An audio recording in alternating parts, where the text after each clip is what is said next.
Well, hello, welcome to episode 139 of the Confident Live Marketing Show. In today's episode, we're talking about top cameras and lenses for your live streaming shows. And, you ready for this? We've got a special guest today. We've got Diana Gladney today. How are you doing, Diana? Great to see you.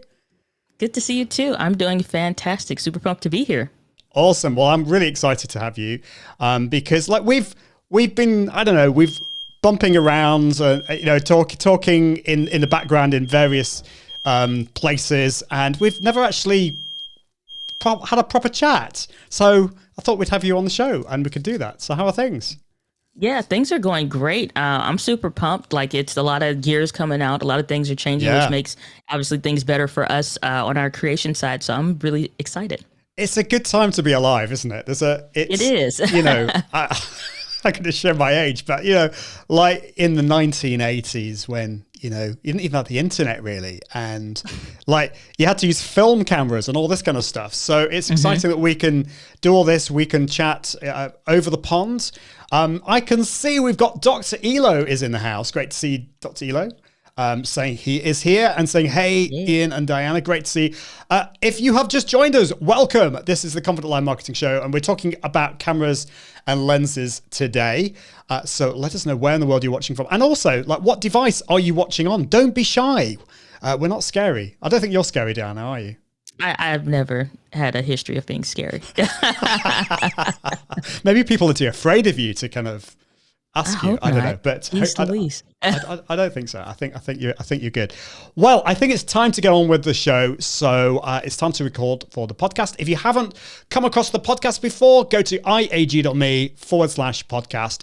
But it's time to get on. We'll be with you just after this.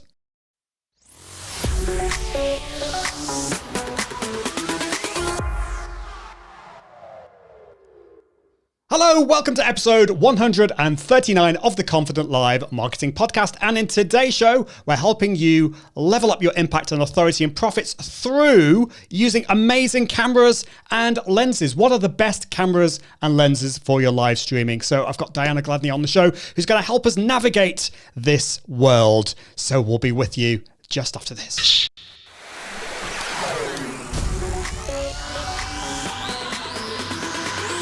Welcome to the Confident Live Marketing Show with Ian Anderson Gray. Helping you level up your impact, authority, and profits through the power of confident live video. Optimize your mindset and communication and increase your confidence in front of the camera. Get confident with the tech and gear. And get confident with the content and marketing. Together, we can go live! Well, hello, welcome to episode 139 of the Confident Live Marketing Show. I can't believe we got to 139. What's going on there? It just seems like yesterday when I launched the show. And it does show that once you have that plan and you have this goal to be consistent, you can do it. Because I never thought I'd be able to do this. You know, I'd had failed podcast in the past, and I was very good at starting things, but not carrying through. But I had a plan, and I did it, and I'm at 139, and it's great.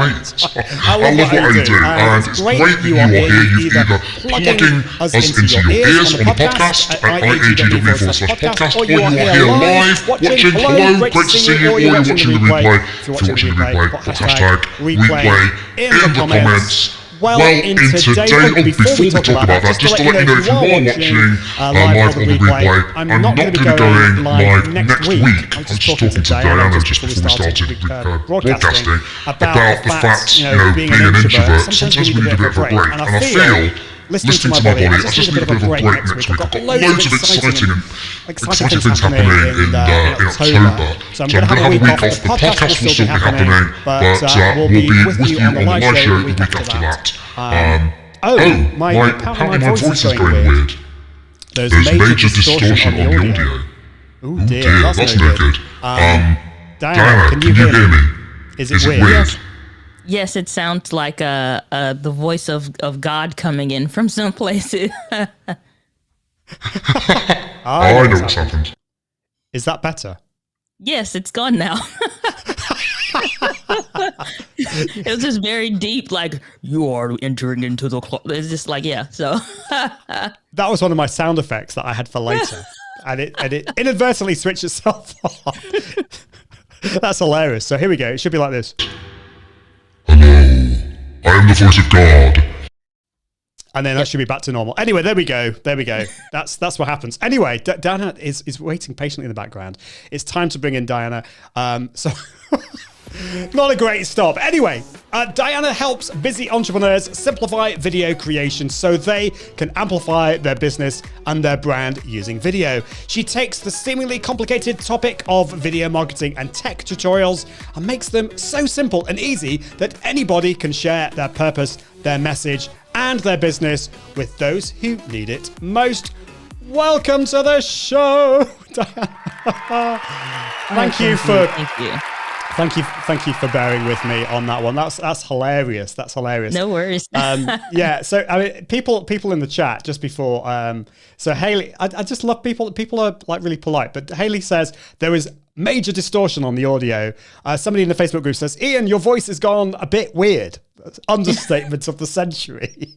Dr. Elo, your voice sound is robotic. There are two soundtracks. Thank you, everyone. Thank you, everyone, for your help. But sometimes things go wrong, don't they, Diana? I mean, I'm sure you've had.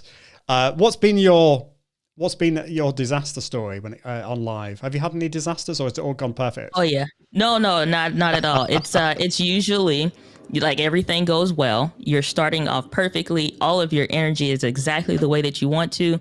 No audio, just none. And then that's how I found out like a cable had a short in it. And so I'd be talking, it'd be great, and then it'd go out. So we didn't know if it was a ghost in the room or what, but it wound up just being the cable. And it's always when you share the most amazing thing, isn't it? When there's no sound, it was your best ever work. Right. It's always the way. So anyway, thank you everyone for bearing with me. That was quite funny. Thankfully, with the podcast, we won't have any of that because it will have recorded the 2 tracks simultaneously. But anyway, Diana, great to see you. Let us know, where are you dialing in from today? I am coming in from St. Louis, Missouri, home of the St. Louis Cardinals. Awesome. And you had to explain that to me because like being a Brit who's like not really into any sport, just for any of the non-Americans, non-sporty people, explain. So the St. Louis Cardinals is our famed and prized baseball team here. We used to have the St. Louis Rams, but they left us. So that's the sad story. But no, the Cardinals is our baseball team. So you always see like with the Cardinal red and all that extra other stuff. So it's awesome. Awesome. So are you quite a sporty person? Are you into sports? Not at all, but I do support our teams here. Oh, it's a bit like me. I living near Manchester, I should support either Manchester United or Manchester City, and I kind of like I'm not really into it all. But anyway, never mind. We're not here to talk about that. I'd love to know, how did you get into what you're doing today? First of all, I think I came across you first of all on YouTube. You've got an amazing YouTube channel. Search for Diana Gladney on YouTube and you'll find Diana's amazing YouTube channel. You do so many great videos. I discovered you talking about cameras, would you believe? And but then we're also very much involved with the Ecamm Live community. I know that you love Ecamm Live, and the community there is amazing, isn't it? But yeah, tell us how your potted history. How did you get into what you're doing today? Yeah, so it actually started very begrudgingly. So I was not into cameras. I didn't even have one past the one my mom gave me when I was leaving for college. Didn't know how to operate that, never read the manual. Just, point it, click it, and like hope that it was good. So I got started in video at the request and demand of my coach that when we first started working together, he told me you need to get started using video. And I'm like, clearly you don't understand. Like, I don't do video. I don't take pictures. Facebook, hadn't been around that long. And I'm like, okay, well, I just recycle like the same 6-7 photos. I'm not, like every 6 months, every once a year, maybe keep switching it around. Like I'm not taking photos or doing any of this stuff. But on the inside though, I knew like I didn't hire him for me to remain the same person. So he said, do video. I had all that internal dialogue of no, this is who we are and blah, blah, blah.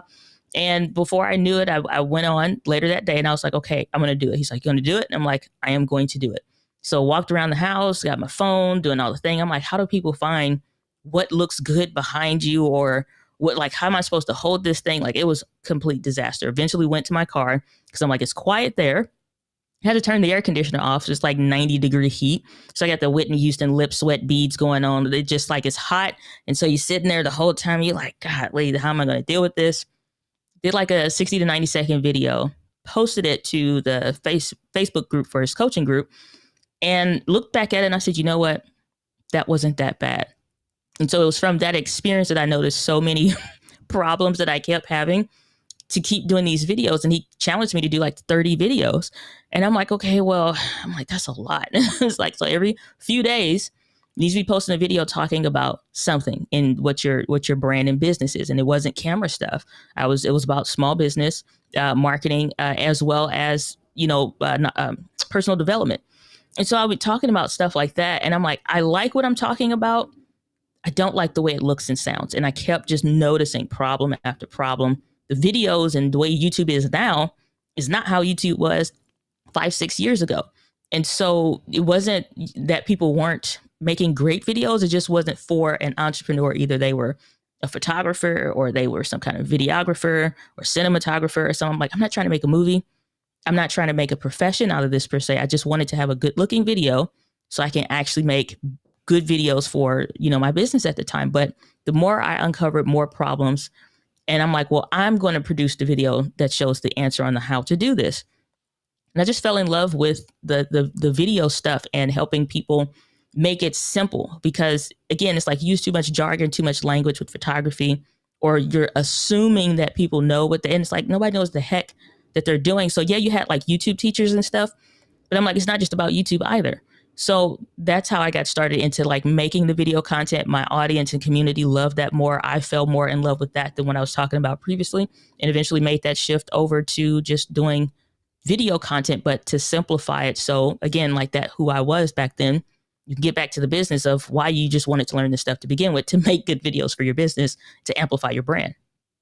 Yeah, I love that you've got this focus on making things really simple, because there's so much stuff out there, content, that I think people come from the point of view, they forget what it was like to learn the stuff, and then they just kind of share where they are now. My son's actually doing a really good job. He wants to be a YouTuber, and he's like, well, he's a YouTuber. He's doing Minecraft stuff. And nice. I've been really helping him. Like, don't just share all the stuff that you know now. Like, remember what it was like when you first started using Minecraft. I think that's so important. Now, you mentioned that one of the first things that you mentioned actually in that was your coach. And for a lot of people, that's almost like the last thing that they mention, or the last thing that they think about. People are trying on their own. How important is having a coach, or how important was it for you having that coach, having that person outside of it? It sounds like it was, because it sounds like you were a bit like me, a reluctant video person. You needed that kick. Tell us a bit more about that.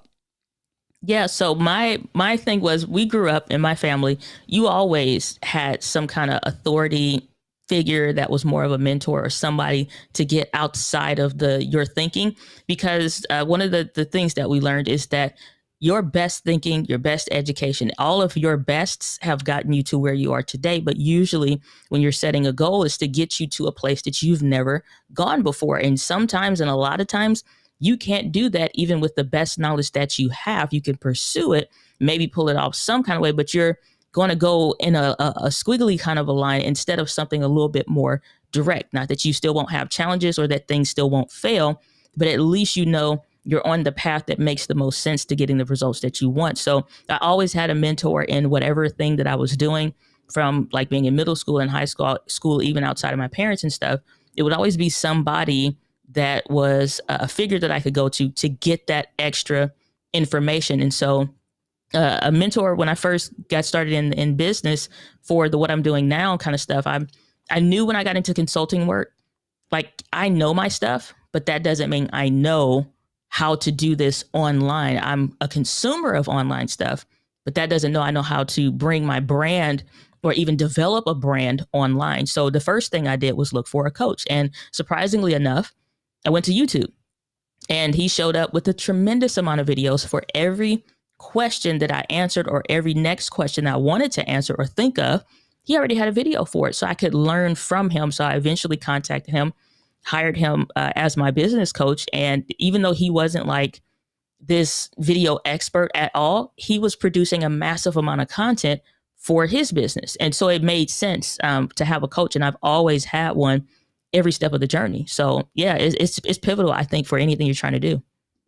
I agree with you. I think so many of us try and do it on our own, and we need to kind of realize for most people, I think it's a real struggle. We need to have somebody else helping us. We need somebody who's our cheerleader, somebody who gives us that kick at the backside when we need it. Yep. And that's definitely been the case for me. And I love it the way that you found your coach on YouTube. You know, he was sharing all this amazing content. Some people say, like, don't share all your amazing content online, because like if you share everything, like people aren't going to hire you because they've got all the content that they need. And you've just explained in a really great way why that is absolutely a load of rubbish. So just to say, Garen is watching on LinkedIn. He says, technology is good until it doesn't work properly. Very wise words, absolutely. And he's asking a question, no love for the St. Louis Blues? Oh, I do love the Blues. I just don't have any, I think I had one hat maybe, but I don't have any merch for them, unfortunately. I probably should do better with that, but I love the St. Louis Blues. We bleed blue around here.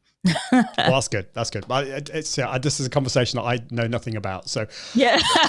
So what are you doing? What is your focus on these days? You've got this very successful YouTube channel. Can you just explain like your business now? And I'd love to know, like, when you first started, did you have any idea that you would be as successful as you are now? No, I think I'll answer the questions in reverse, because that way it'll kind of, I can trek along with it a little bit better in my mind. So when I was getting started in this business, I was doing consulting work. My passion has always been, I believe that everybody has a purpose, and the more that we all get in our lanes and do our purposeful work, the better the world becomes. Like, it's some of those issues that we see on TV or even see like online and stuff, and like somebody needs to do something about that. A lot of times that somebody in something that you're very, passionate about, more or less might be you in some capacity to fill that gap.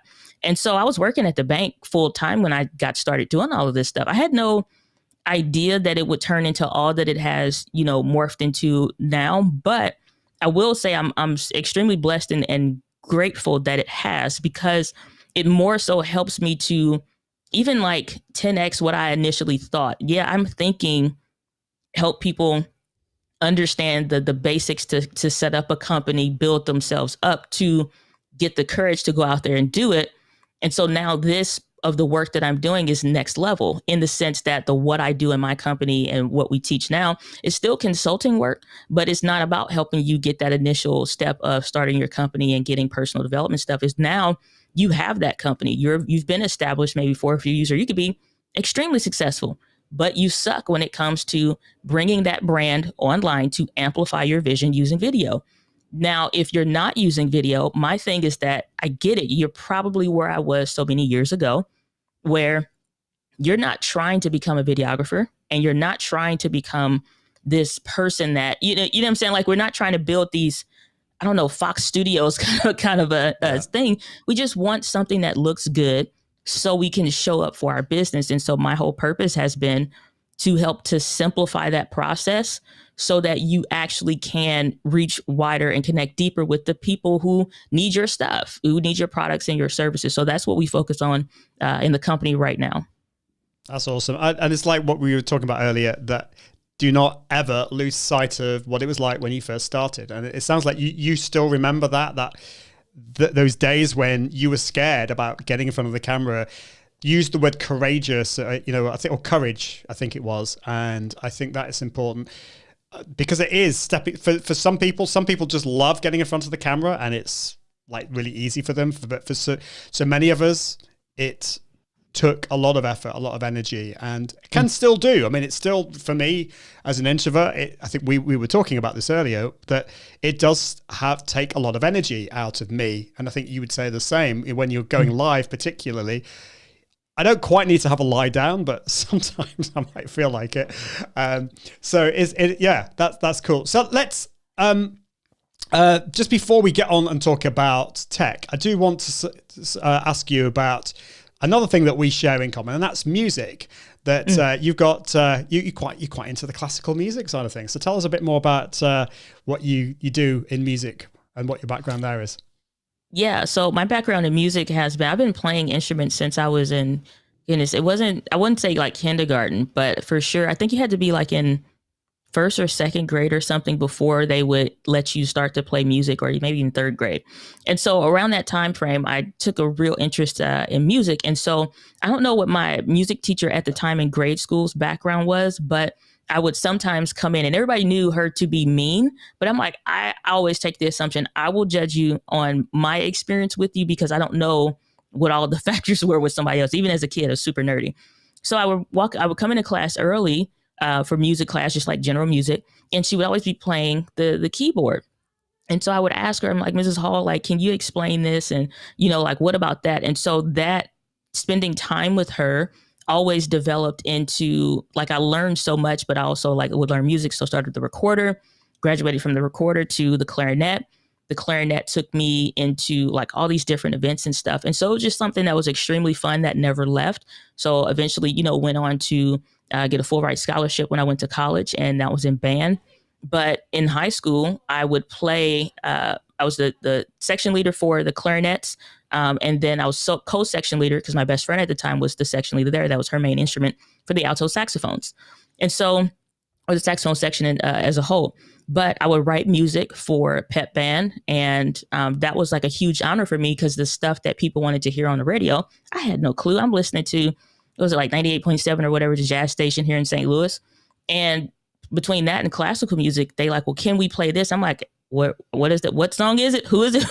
Who is it by? So it just let me lean into like being comfortable with the who I am.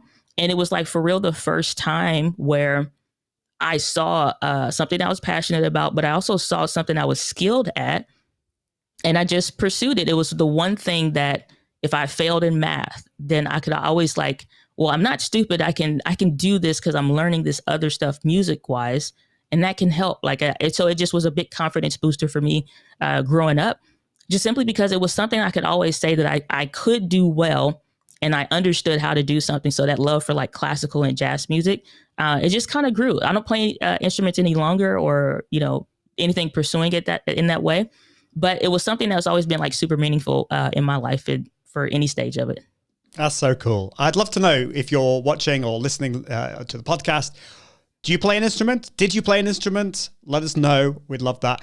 And I think you would agree with me, Diana, that like, would you say that your musical background playing an instrument has helped you in getting in front of the camera? You used the word, confidence. How would you say that just kind of helped and shaped you?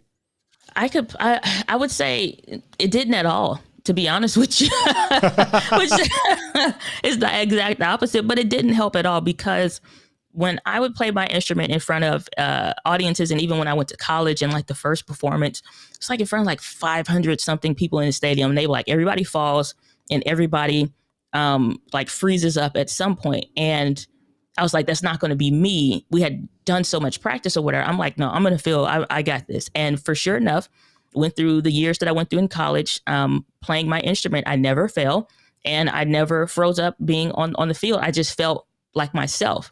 But that's with an instrument. My fingers and my brain is on one accord. Now I have to get on camera and I have to talk, and my voice is that instrument or what have you. There's nothing that I can do. I can't turn a word into another word to make like you can do with an instrument. And so I found like instrument stuff and just performing in that way is very different for me personally, being super introverted and all of that when I'm doing speaking. And so video taught me how to still take what's on the inside and bring it out, but just in a different form. So I can pair it up in that way, but it didn't like help me feel better or more confident. Unfortunately, like being on camera, I still had to develop that skill over time. That's really interesting. I wonder whether it has had more of an impact than you kind of realize, but I do get what you're saying about the thing with an instrument is the instrument, it kind of is like this in the way. You can almost hide behind it. Mm-hmm. And I used to play the cello, so I was kind of hiding behind that. But then I learned singing. Singing was my thing. And like with singing, it's like you're naked. It's kind of like there's just nothing there between you and your audience. And it's kind of, that is scary. So yeah, we've got somebody, unfortunately, I can't see who you are. We've got somebody in a Facebook group. But Facebook with all its permissions is saying Facebook user, but always great seeing you live, Ian, my friend. But it's great to see. If you want us to be able to see who you are, just go to confident.live/show my name, confident.live/show my name, and then we can see who you are. But let's have a look at what you say here. Played my whole life, played pretty much every instrument except the winds, all by ear. Music helped me with my Tourette's growing up, a gift. And my son was in jazz band and marching band, and now he's at first year at Princeton and brought his, is that a trumpet? I can't read. It looks like a trumpet. I'm not very good at my emoji readings, but anyway. It's Brian. It looks like one. It's Brian Schulman. Great to see you, Brian. Awesome. Thank you for that, Brian. Well, Diana, let's get into tech now. We've talked a lot about mindset, which is so important, but what is the most important tech when it comes to live stream? Is it your camera? Is it something else? Tell us. This is probably going to be pretty controversial because in comparative to the... Do we need a drum roll? No. So here we go. It's going to be your microphone and your audio cable, or audio, just your cables in general, your cable setups. That's not controversial on this show. That is... Okay. But did you see what I was doing? I was like, is it the camera? And I was waiting for you to disagree with me. No, it's not. It's because most people think camera first, but in full sincerity, it's like you can use a webcam and be in a fairly well-lit situation or whatever. It's not going to be the best comparative to what's available or even like your phone. But the audio and like your cabling system essentially is what makes the stuff happen to begin with. Because if they can't hear you clearly, or if they're hearing you with any level of distortion, then that now translates into audio distraction and audio exhaustion. So it's hard for them to keep processing what they're hearing. And that I'm saying like your cabling system, because that's the legs to the whole thing. The camera gets a lot of shine, the lens and lights and all the big stuff gets to shine like it's the star of the show. And honestly, it's not. It's the smaller stuff that people don't think about. They think, what camera and lens, and do I need to buy what computer? Maybe do I need a Rodecaster Pro and all this other stuff? But if your cables suck, it can't transfer any of that data or good looking image or audio to begin with. And so now it sucks. So it's definitely, even as a video person, it's audio first. And then from there, like make sure you have a system of stuff that works and you can pick and switch between any camera. Yeah, no, I totally agree with you. And you've got an amazing microphone there. I see a lot of video people using shotgun mics or lapel mics. Mm-hmm. In your videos, do you ever use any of those, or is it always this microphone that you're using? It depends on where I'm sitting. So if I'm sitting in the back at the little settee, then at that point, I'll use a shotgun microphone or more commonly a lapel microphone. And that really is dependent on the environment. Most people pick their audio sources based off of their comfort, but it really needs to be based on the environment that you're in. So I live near a military base. There's, at times jets and stuff flying over. So I need microphones and systems that reject background noise. Shotgun microphones don't do that. And so, and honestly, to any extent, once they get like really loud and I don't know what the heck they're doing over there, but it gets extremely loud at times. Nothing can negate the noise at that point. I don't care what noise gate, compression, blah, blah, blah. I primarily use this one because I'm not in a sound treated environment. This is my home office. And so I'm not putting foam and all this extra other stuff on the wall. It probably would help to some extent, but it's nominal. So I invest in gear and equipment that helps with that. I primarily use this setup, but at times if I'm sitting on the settee, then I will use a lapel microphone because it sounds the best in this environment. Yeah, so important. So that's a dynamic microphone. What type of microphone? What is the microphone you're using?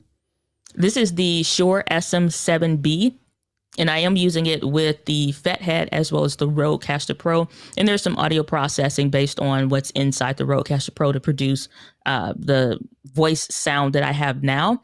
And I really like it because you can put just about any voice on here and manipulate the microphone to make it sound best for them. So I really enjoy this one.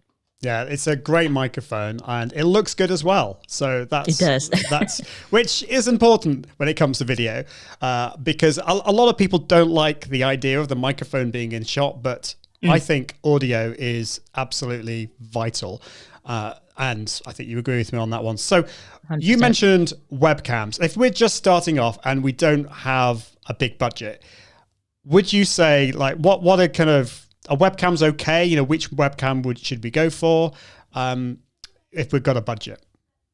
I think honestly, from what most people would invest in for a webcam, the Logitech Brio gets a lot of love, and there are some other ones that are very similar in comparison. To be honest with you, I would rather say use your phone in that instance because it honestly is better than what most of the stuff is on the market, and most people just honestly want a dedicated camera. Okay, well, to be honest, like comparative to the image on your phone that you're getting, especially those rear-facing cameras, and you being able to hook that up, you'll get far better quality and performance out of those than just your general, even like the Logitech C920 gets recommended a lot. I mean, yes, it's fine. Even I owned one from way back in the day. If you want one, then sure, you could get a Brio and stuff like that. But to be honest with you, those finances, even if it's like $130 or less, are better put towards a lighting system and some audio equipment to actually make you sound better. That's interesting. But if you're going live from your computer, that makes it a bit more difficult to use your phone. No, not any longer. So tell us more.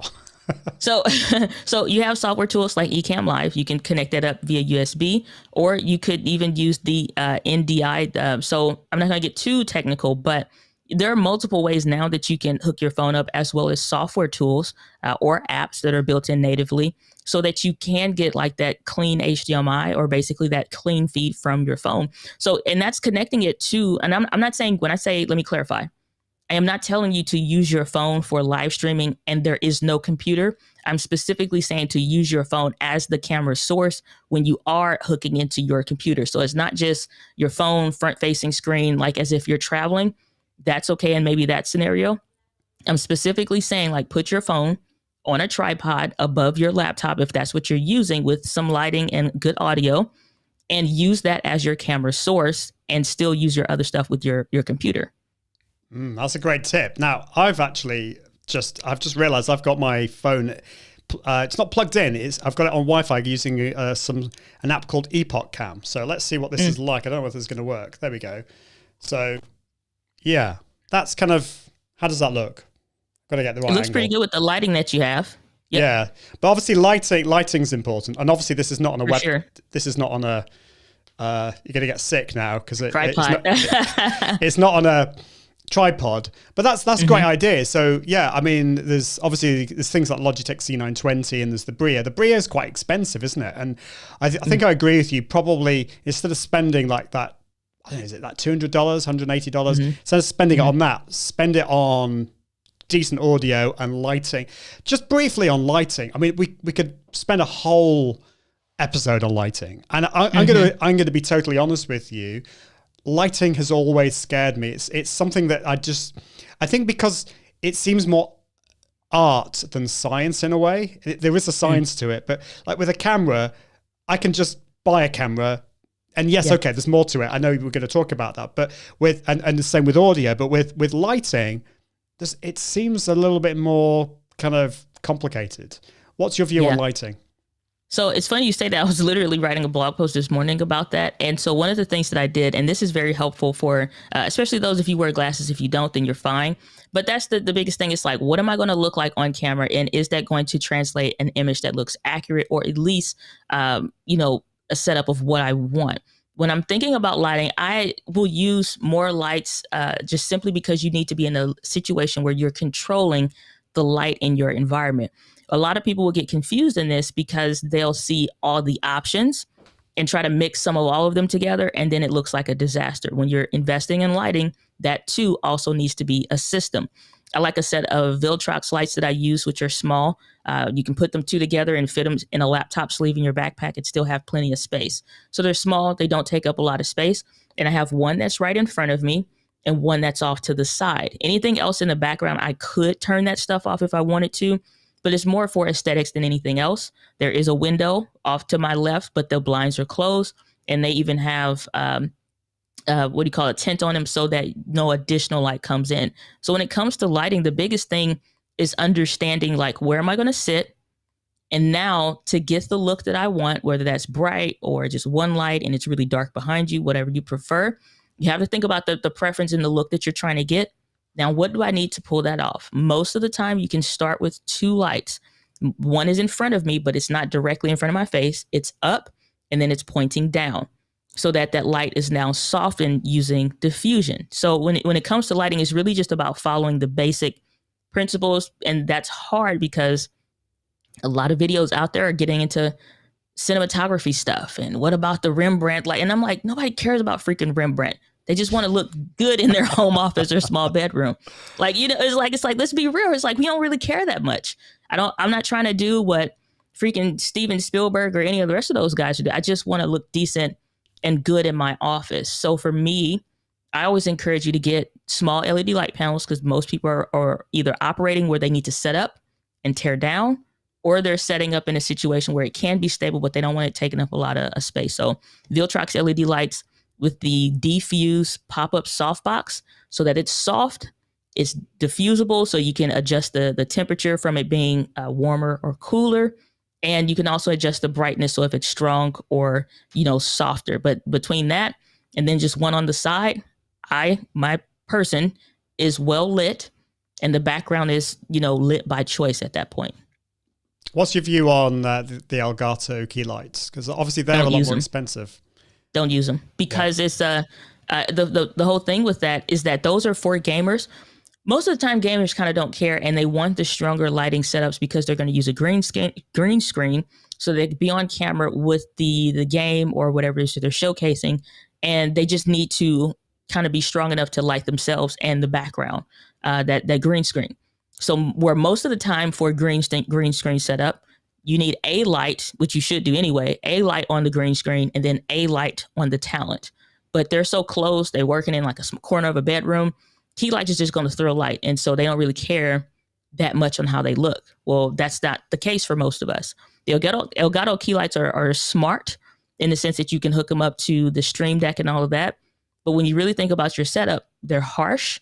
Yeah, they have a frosted panel, but that's not going to help you with diffusion. You're too bright. And I literally, it's funny, I was talking about this in the blog post. If you hold your hand up, can you see the details of your hand, or does it look extremely bright where you can't make out the details? You can always tell if you're overexposed by looking at like this portion of your face. For those listening on a podcast, just around your nose and your forehead and stuff. If that's completely whited out, you can't see any detail, it's overexposed. And the key lights are known for that, and you can't really diffuse them properly. They're too close. It just introduces more problems that you need to solve instead of being a problem solver initially. That's really interesting. And final question on lighting, your view on ring lights. Don't use them. Because it's like, and I'm probably stepping on people's toes, and that's okay. Because my whole thing is not to say, here's what I like and what you should use, but really based on for where the scenario that most people are in and the situation that they are trying to pull off. You now have where you have a ring light that is very bright, and that mostly was introduced into the beauty space because they're a beauty space and makeup space and stuff, so that you can see the fine details of their face. It is extremely well lit, so that when they're doing something around the eyebrow or whatever, you can see all of those little fine details, and they're extremely bright. Problem with that is you have similar to the key light, you have a ton of light directly on your face. So most of the time you're overexposed, which is why you see a lot of beauty channels have a super, super bright setup that may look nice until you're on the face, and you don't want to look flat. You want to see the dimensions of your face. And that's just too much for what people are trying to do. It's better options that are, not the ring light.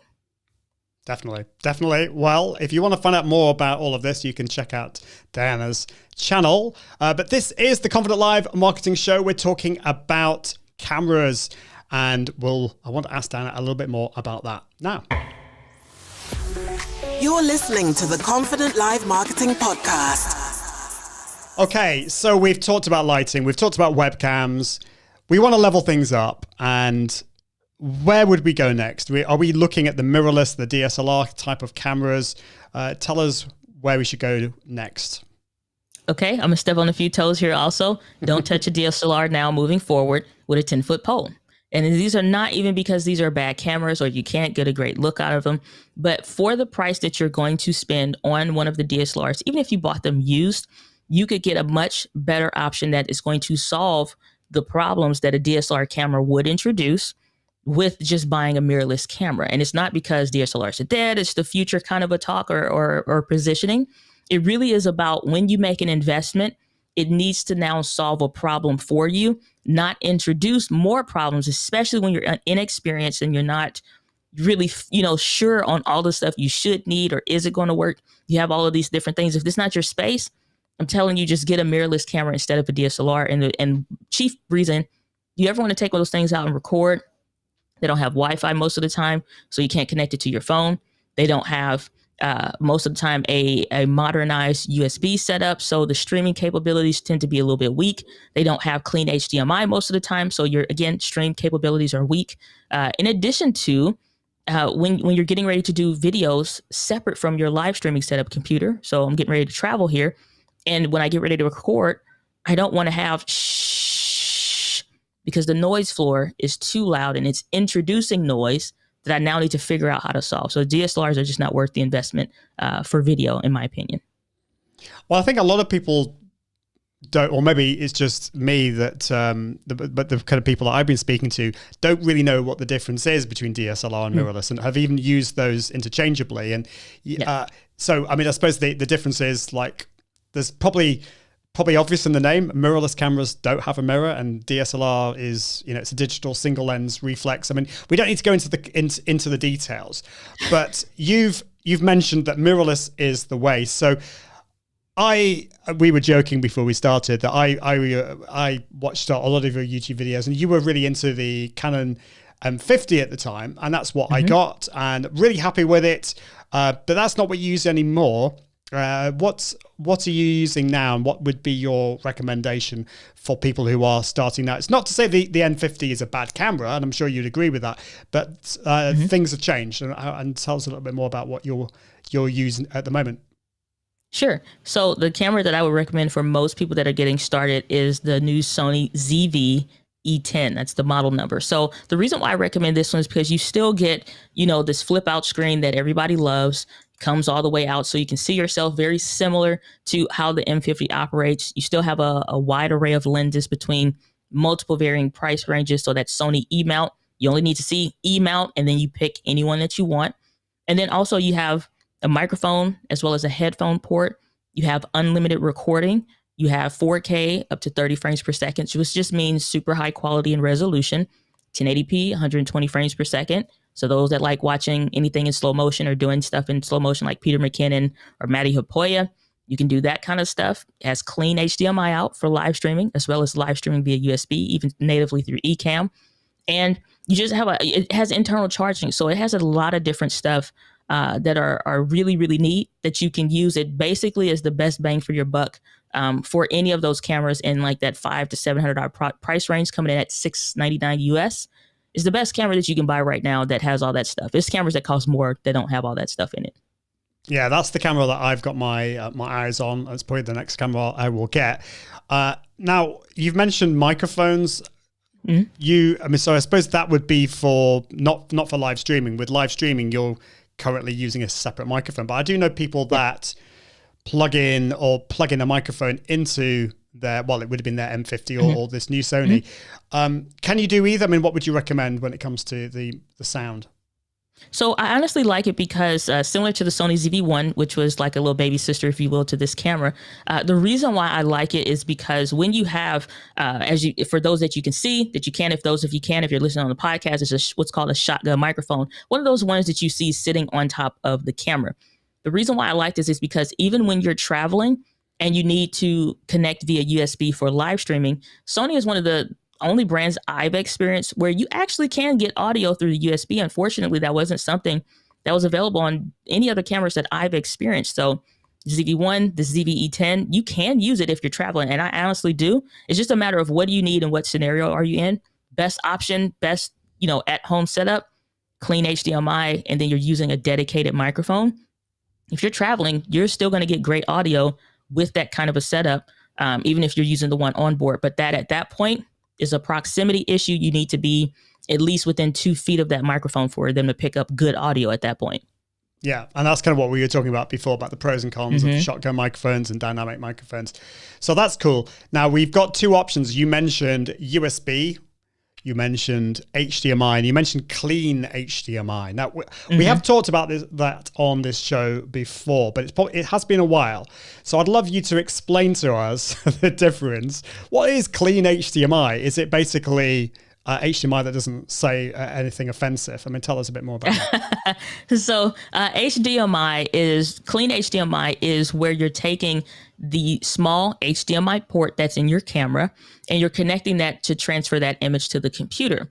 Well, dirty HDMI is where you have all of the icons, you see the exposure, you see the autofocus box, and on the ZV-E10, you see the eye autofocus box following you around. And that's dirty. The screen is completely filled up with all of these icons. Now, it should be available for you to see on the camera kind of a deal, but you should not see that stuff when you're live streaming. Nobody wants to see the eye autofocus all day long. So that's what clean HDMI is. It removes those different icons, but allow you to produce that image. That was one of the biggest frustrations and things on the wish list that I had for the M50 if they came out with a newer version, which they did introduce, was to have that clean image so we don't have to do any hacks or workarounds to get that to work. Now, via USB, you don't have to worry about that. In this new ZV-E10, you have where you can connect the USB-C directly to your computer and just live stream that way. So both are good options. I actually rather enjoy streaming via USB when traveling, but if I'm at home, I'm going for the gold. I want the best of the best with honors, and that's going to be HDMI. That's great. I love the way you explain that. You have a gift of making things really simple, which is great. So like if you have a camera that has clean HDMI, that's great. You can't plug it directly into the computer. You need something in between, don't you? And what would you recommend as that kind of interface? I wish I could be in partnership with Elgato for as many of these as I recommend, but it's the Elgato Cam Link, and that is going to take that HDMI image from your camera. It will connect to, let's describe this. You have your camera, you have a small HDMI cable that now comes out of your camera. You connect in the Cam Link, and now you have that where it's transferring into USB, which goes into your computer or to your docking station. And that's how you get the image from your camera to your computer. So the Cam Link is the best one. To be honest, I have their 1080p version that's 4+ years old. I recently just upgraded to the 4K, not because anything was wrong with it, but just so I had, give it a break and get the newer one. So Elgato Cam Links is the way to go. You will see those $10, $15 joints from whatever random brands on Amazon, but you got to be careful about that. Like, you got to think, how many thousands of dollars are you getting paid to talk, do interviews, and the time that people are investing to watch the show? Do you really want, where you look kind of purple or look kind of green and some of those overheated and they would just cut out? It's just not worth it when you think about it. I mean, think about it. You investing, $100, $120 maybe for a Cam Link that'll last you years and have consistent performance. I just think that exchange in the value is worth it than like a $20 every month you need a new one kind of a deal. Yeah, and it is difficult because all these things do cost money. But if you're struggling with this, you don't need to go for these more expensive cameras. Start off with a simple webcam or your phone. That's what we were talking about before. But if you have got the budget, I agree with you, Dana. Just it's best to invest in the tech that's going to be reliable and that's going to last. And when you presumably when you plug in, it's been a while since I've actually used my 4K because I've got a Cam Link 4K too, but I just use USB most of the time. But presumably it just pops up as a webcam on whatever software you're using. If you're using Zoom or Ecamm Live, it will pop up as the Cam Link 4K. Is that how it works? So the Cam Link 4K, yes, it works the exact same way as honestly any capture card. All you will see is that when you go to your camera sources, once you have this connected into your computer, it will say Cam Link 4K, and that's the option that you'll choose in your computer, and that's exactly what I'm using right now. And is there much of a difference in your experience between using the clean HDMI on your Sony camera? Or USB. You say you use USB when you're out and about. Could we just get away with USB, or is the HDMI? Sure. Does it have a bit of an edge? Is it a little bit better? Oh yeah. So it's the biggest difference is if I'm using USB, I'm usually planning to stream like an hour and a half or less, and that's mostly like traveling. I'm in a hotel room, or maybe I'm at an event or something like that, and we want to set up real quick. Then that's what I'm using. But the problem with that is you're using that USB port, and yes, you can get some power from the whatever it is that you're using. But I really don't like to do that because it's much simpler, especially for a stable at-home unit setup, to have an AC power. So I always have unlimited power without fail. And the HDMI also allows me to record internally. This is on specifically the Sony cameras. I can record internally and live stream at the same time. And that comes in very helpful because we produce a lot of micro content in my business. So we don't necessarily have to wait for somebody to give us our finished version of the talk or whatever. We already have that. So we're good to go. So it's just more options. Power delivery and stuff like that is better when you have a dedicated audio source, but AC source, the power source, versus just kind of playing around with that all internally in the camera. But it's good. You can get away with it. It's just not something I want to rely on long term. Yeah, no, absolutely. And I didn't know that about the Sony, that you've got the ability to record as well as on the SD card, as well as stream. That's awesome. So you've got the AC power as well. Presumably it's like a dummy battery that you plug in. Is that how it works on the Sony? Yeah. Yeah. Yeah. Okay. So what happens is it's for those, because some people get confused, like, why would I want a battery that doesn't have anything on the inside? And basically, instead of it being those power cells in a battery that kind of gives it that weight, you'll notice that the dummy battery is hollow. It only has the electrical connections, which is why a cable is attached, because it's getting power from the wall instead of, or a battery bank, depending on what you use. It's getting power from there instead of the cells directly in a battery, so that you're just exchanging the cable for those little, battery cells. Imagine like putting two AA batteries in a case. That's what that battery is. Cool. So there's two more things just before we just seen the time, and it's like, my goodness, what's happened? I do want to talk about lenses, but before we talk about that, there's two other. Well, there's the issue about overheating that I've heard. Some cameras will tend to overheat, and then there's the other issue, and you created a hilarious video. I think it might have been in Instagram Reels about the time when they shut off after like 29 minutes and whatever it is. So tell us a bit more about those issues, and does the Sony sort out those issues? For sure. So I know exactly which reel that you're referencing. And what that is basically just like a skit to play on certain scenarios that we will experience. With most brands, Canon was the one that was the culprit in that video, where at 29 minutes and 59 seconds, your camera, when you're recording, is going to go to sleep. It won't stay up past that. It'll stop and it'll just be done. Or if you're live streaming, trying to do that through USB with a camera that, like the M50, that the Mark I, that doesn't have clean HDMI out, you'll notice that it just kind of goes to sleep. The screen goes blank, completely black.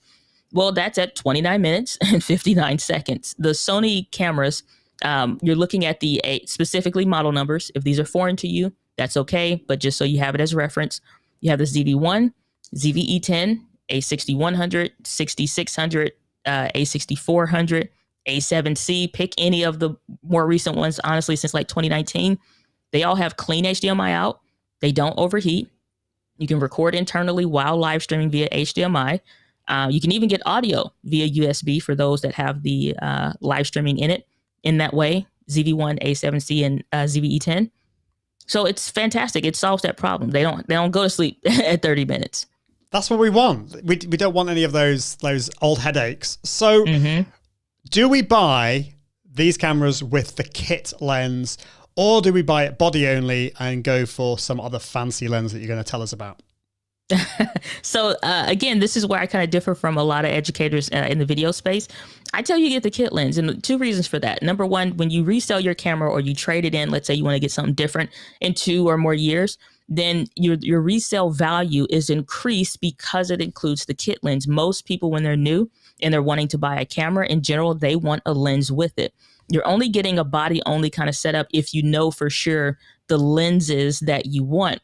But I always recommend for those getting started to get the kit lens. And the second reason behind that, after the resale value, is because when you sit down, you don't know what focal length of a lens that you need to get a look that you want. The kit lens will help you to do that. So for the Sony cameras, it's 16 to 50 millimeters. Those numbers mean nothing to somebody that's new to video. But you do know when you zoom in and you see the number pop up, what do you need to get the framing that you want? And you may say, well, that's 20 millimeters, and that's the look that I want for where the tripod is going to sit and all of that. Then at that point, I suggest you go out and buy a specific lens that matches the what specifications of what you're trying to do, usually like $300 or so. And now you have, one, a higher resale value if you ever decide to get rid of some of this stuff or whatever, or switch, whatever the path may be for you.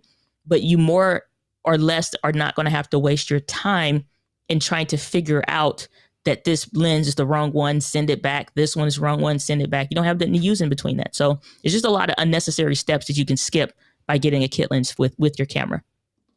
Yeah, I think that's really great advice.